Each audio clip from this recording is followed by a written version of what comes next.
Hello everybody, my name is Leo and I'm here in presence of Mimansa. And for a few days already we've been working on what I called voice activation. In other words, how to use the sounds and the words to explore yourself and expand what you believe you are and go out of your comfort zone and also reprogram your mind.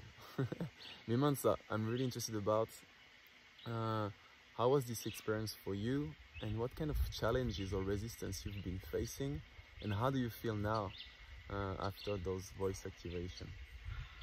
I have to say, I've done a lot of things that put me in uncomfortable positions in public speaking, but this has been probably the most challenging experience I've ever had. And a lot of this is because of the method that you use, Leo, and I've been so grateful for this activation that you've done.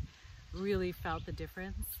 But the method that Leo uses is really fascinating, especially, for me, because I'm coming at this from a physiological standpoint, understanding how the body works, being in medicine. And I'm blown away at the resistance that I have in coming up with sounds that are complete gibberish. And you have this process, that you call voice activation. And what he does is he forces you, invites you and forces you to use different sounds to express yourself outside of language, outside of words. And this just blows my mind, because if you think about it, before we had language, right? Before we had language, humans used to communicate through expression, through sounds, through gestures, and that's how language formed. That's how it was created. And what a lot of people don't talk about is a lot of our ancient languages, like Latin or Sanskrit, they're coming from parts of the body. And they're often actually coming from the heart. And they're called heart languages, love languages, or heart languages. And we ignore this, in our current understanding of language and communication. We don't really think about the root of those sounds and where they're coming from. So as I started to learn more about music and sounds, I got introduced to this idea that the words that we're sounding out, that we're creating, actually have an intonation that's coming from a part of your body. And in this case, we're talking about the heart, such a sacred part that connects us with our soul, with our spirit.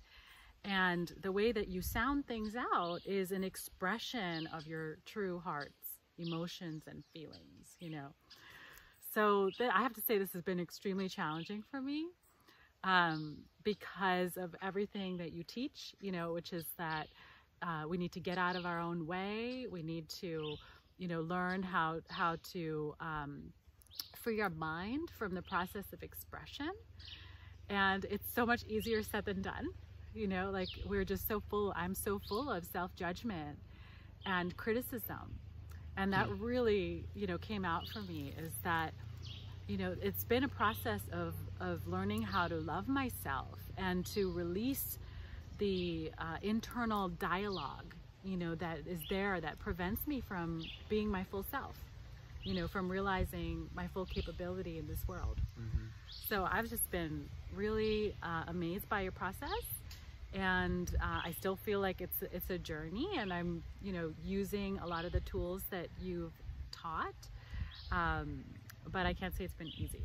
So, but I highly encourage anyone who wants to activate their voice to work with someone like you, because you're using this spiritual aspect, this very primitive, ancient process that's, come to you, and how you want to help people access themselves, right? And so it's really beautiful.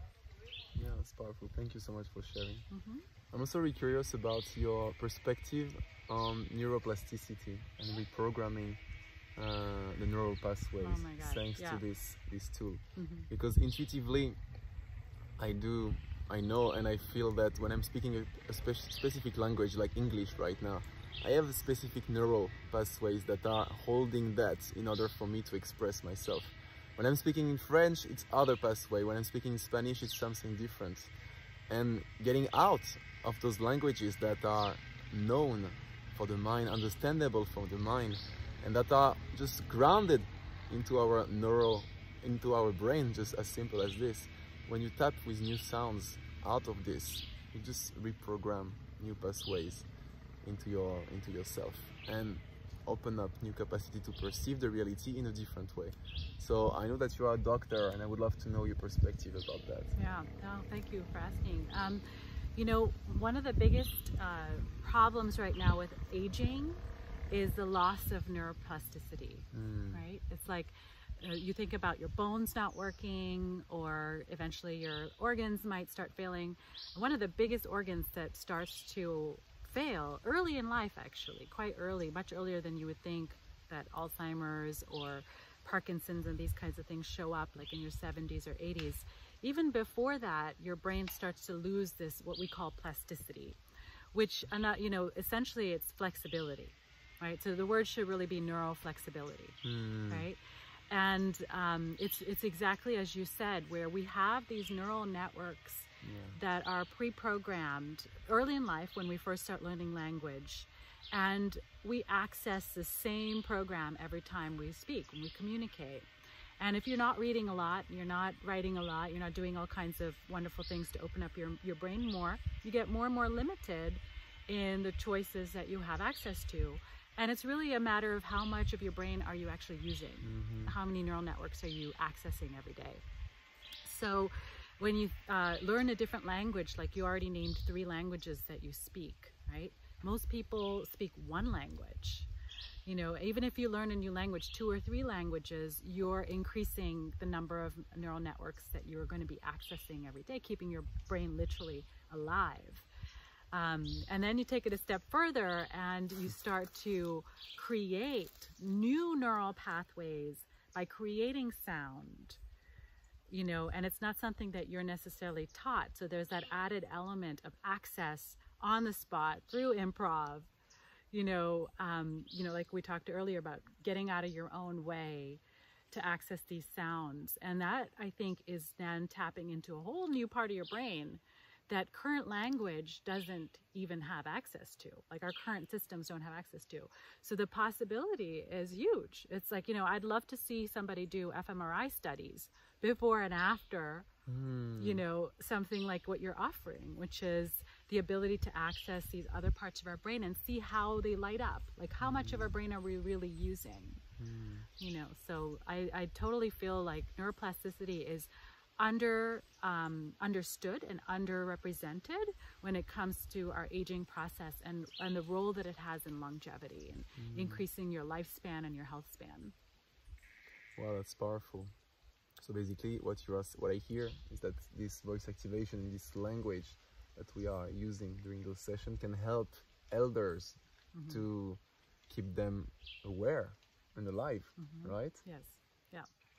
Yes, keep their mind alive. Keep the mind alive, yeah. By getting out of it. Yes, getting out of your way. Seems really interesting. Yeah.